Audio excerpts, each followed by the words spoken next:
Le Bisomètre, ce sont les actus rumeurs qui ont le plus pesé sur la planète Apple et sur le site Mac Forever. Et comme chaque semaine dans On refait le Mac, c'est notre ami Didier Policani qui nous présente les 5 actus ou rumeurs. C'est à toi, Didier. Et oui, Olivier, et on commence avec, c'est quand même une grosse annonce, même si, bon, on n'a pas tant parlé que ça, mais cette semaine, donc, alors ça reste une rumeur, qu'Apple investirait plusieurs milliards dans OpenAI, donc le papa de ChatGPT. Voilà, c'est quand même un gros signe, puisqu'ils ont raté le coche un peu à l'époque où Microsoft avait investi, et là, effectivement, ce sera un investissement sans précédent, donc on ne sait pas exactement le montant, mais voilà, c'est en dizaines de milliards de dollars à peu près, quoi. Donc c'est très très gros, ce serait vraiment un énorme... Enfin, il n'y a que des boîtes comme Apple qui peuvent mettre autant d'argent là-dedans. Ça, c'est sûr. Laurent, Stéphane, vous comprendrez pourquoi cet empressement de la part de Tim Cook d'investir dans ChatGPT alors que ils auraient pu le faire plus tôt. Est-ce que c'est une manière aussi de dire on ne met pas tous les œufs dans le même panier parce qu'Apple Intelligence, c'est encore en devenir? Moi, je vois deux raisons à ça. La première raison, c'est... Allez, je vais être vulgaire quand je le dis. Ils se sont sentis le cul. Okay. Donc, ils ont regardé comment ça fonctionnait entre eux et ça a dû bien fonctionner. Ouais. Tu vois, donc, et là, ils se disent, ça vaut le coup de mettre un petit ticket, pas autant que Microsoft qui a mis quelques milliards, on ne sait pas combien... Ouais, mais ils ont mis beaucoup en serveur, en infrastructure. Ouais. Ce que je veux dire, c'est que c'est pas la même chose que du cash. Non, mais Apple a dû. Apple se dit, je veux pas, tu vois, je veux pouvoir avoir peut-être que c'est aussi une façon d'avoir un pouvoir de décision, pas au sens board member, mais tu vois, de dire, je deviens un client référent, je suis un peu investisseur, je veux aussi contrôler par derrière les infos parce que je suis investisseur et parce que ça vient alimenter certains de mes produits. Tu sais pas ce qui se passe. Donc ça, je pense que c'est la première raison.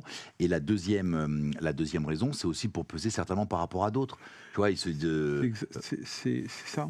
Diviser pour mieux régner. En fait, le truc, c'est que déjà quand ils avaient fait rentrer ChatGPT comme palliatif à l'Apple Intelligence dans la il y a 3 mois, c'était déjà une façon de démontrer qu'OpenAI rentrait parmi les géants de la tech. Et ça les légitimait. Par contre, parce qu'il y en avait certains qui existaient depuis des années, eux, ils arrivent depuis moins longtemps, et on les barricade ainsi de cette façon-là. Le fait aussi de voir que l'IA dépend d'une chose, de la puissance de calcul et du temps. Le temps, ils ne l'ont pas vraiment utilisé à bon escient.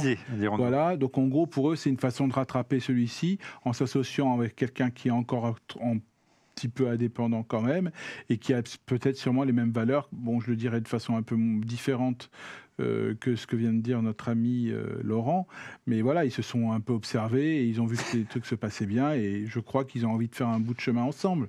Et je trouve que l'association des deux, là pour le coup, est la meilleure des nouvelles pour nous, parce que je vous le dis, là on a les pixels, mais parlera tout à l'heure depuis que je travaille avec ce truc-là, avec Gemini en permanence. C'est quoi, le Samsung? Le Samsung Fold, ouais.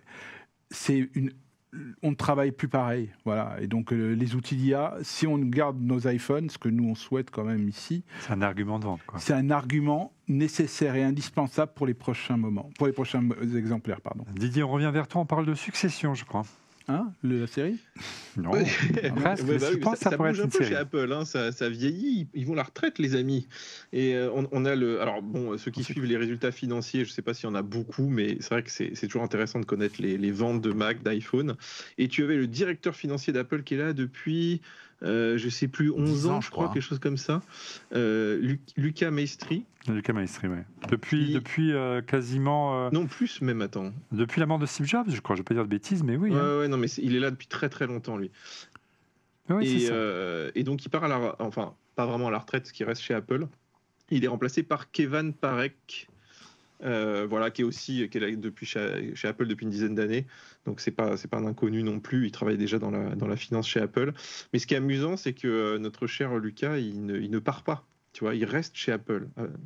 C'est amusant, comme ils gardent leur VP tout le temps ad vitam un peu. Ce qui est assez intéressant dans la newsletter de Mark Gurman cette semaine, c'est qu'il explique qu'effectivement, il y a un vieillissement de la direction d'Apple, et que pour assurer les marchés, à chaque fois, Tim Cook arrive à garder ses talents, même si ils s'en vont. C'est-à-dire qu'ils s'en vont, ils abandonnent leur poste officiellement, mais restent comme conseiller, comme consultant, Sauf Johnny Phil Ive. Schiller, 2 ans, 3 années avec Johnny Ive, et j'en passe et des meilleurs. Steve Wozniak, non pardon. Non, Steve Wozniak, ça remonte un petit peu avant. Mais effectivement, et je crois même qu'ils ont lâché, je ne veux pas dire de bêtises, Didier, le nom d'un possible successeur pour Tim Cook. Dans Olivier Frugara. Non, ouais, c'est ça. Bon, je suis nul en gestion. Demande, bref. C'est pas compté. J'ai pas compté. Tiens, si tu nous en- Je crois même, oui, oui, voilà. Il serait, on aurait le nom d'un successeur. Je regarde dans le site. Je sais pas si tu as vu l'info ou pas. On aurait quelques noms qui commencent à apparaître. Parce qu'en fait, ça fait un petit moment que ça se discute quand même. D'autant que le cercle proche de Tim Cook, voilà, c'est des Tim Cook bis, donc ils peuvent les échanger presque. Donc oui, bah, je sais plus les noms qui avaient circulé récemment, mais c'était son directeur là de l'industrie là, je sais plus comment il s'appelle. Ouais, bon, bref, c'est pas grave. On enchaîne avec une annonce matérielle, elle est bien plus sympathique, et on parle de Mac cette fois-ci. Et oui, alors ça va passionner un petit peu plus les gens. On parle de Mac Mini. Je sais pas si tu te rappelles de quand date le dernier design du Mac Mini, mais si tu t'en souviens pas, c'est que c'était il y a très longtemps. Et je te confirme que c'était il y a très longtemps. Et du coup, le Mac Mini pourrait enfin changer de design, adopter un form factor un peu plus Apple TV, donc beaucoup plus compact. Ce qui pourrait être bien potentiellement, parce que Enfin, tu pourrais oui. le cacher derrière une télé, le mettre dans des racks de serveurs, tu pourras en mettre, je sais pas, dans un U, tu vois, tu pourras en mettre 100. Et donc ça, c'est plutôt pas mal. En revanche, il perdrait quand même quelques petits ports au passage, genre les ports USB-A, tu sais, ceux qui te permettent, quand tu avais un PC, de réutiliser tes souris, tes claviers sans devoir tout racheter. Bah là, il faudra peut-être tout racheter. Il laisserait quand même le HDMI, l'Ethernet et la prise jack, ce qui est quand même pas si mal. Après, moi, ce que j'espère surtout, c'est que le fait d'en faire un petit, ça va pas faire du bruit, par exemple, quand tu vas l'utiliser un petit peu de manière intensive. Genre, tu fais ton montage et tout, puis ça va souffler. Quelques PC qui font ça depuis des années, et ce très bien. Hein. Oui, l'alimentation resterait dedans, donc tu peux dire quand même si tout chauffe un peu, peut-être que ça peut quand même faire du bruit. Mais en tout cas, c'est bien de se dire que ce Mac n'est pas abandonné. Ce qui serait bien quand même, c'est qu'ils mettent du SSD et de la mémoire, justement pour Apple Intelligence, et que les prix redescendent un peu, parce qu'en ce moment, je ne sais pas si tu as déjà essayé de configurer un Mac Mini, hein, mais c'est 1500 balles une config un peu correcte. On a le fan numéro 1 du Mac Mini en France et en Belgique, monsieur Christophe Degrave. Christophe, il était en 2010, la dernière mise à jour, en termes de design du Mac Mini. Oui, iPhone 4. Tout à fait. Alors en termes de design, tout ce qui est visible, parce que l'intérieur de la coque avait été redesigné plusieurs fois. Oui, voilà, évidemment. effectivement. Mais minima, en 14 ans, ils ont eu le temps de la redesigner l'intérieur. Mais ils ont pu. Voilà, on a vu arriver dans le monde PC quand même des petits PC de poche, des NUC, comme on les appelle, qui sont très compacts et qui sont plutôt séduisants. Et hyper puissants. Mais ici, on parle quand même effectivement d'un form factor qui serait plus petit, un peu comme l'Apple TV, comme le disait Didier, mais plus haut également. D'accord. Donc ce serait une espèce de petit carré ou de petite tour, tu vois. Ce serait mignon tout plein. Mais qui serait plutôt pas mal, en fait, je pense. Revoir le Mac Mini, c'est cool. Maintenant, lui retirer les ports, c'est vraiment, vraiment moche parce que, par exemple, moi, là, je vous parle au travers d'un Mac Mini et dans les studios, c'est bien pratique, ou même dans les salles serveurs. Et on a besoin de pas mal de ports, donc c'est un peu dommage qu'on vienne supprimer les ports. Si tu réduis la taille, il faut bien faire des compromis. On revient toujours à des produits Apple, mais les accessoires cette fois-ci, Didier. Alors, je dois faire partie des très rares à aimer la coque fine woven, là, le tissu d'Apple. Je trouve qu'elle est très sympa. Moi, elle s'est pas trop abîmée, écoute, mais il y a plein de gens chez qui elle s'est déchirée, elle est devenue Une sorte sale. de cuir végétal, c'est ça? Ouais, donc la rumeur voudrait qu'ils abandonnent ça, mais pour mettre quoi à la place? Peut-être des faux cuirs, tu vois, des choses comme ça, des cuirs synthétiques.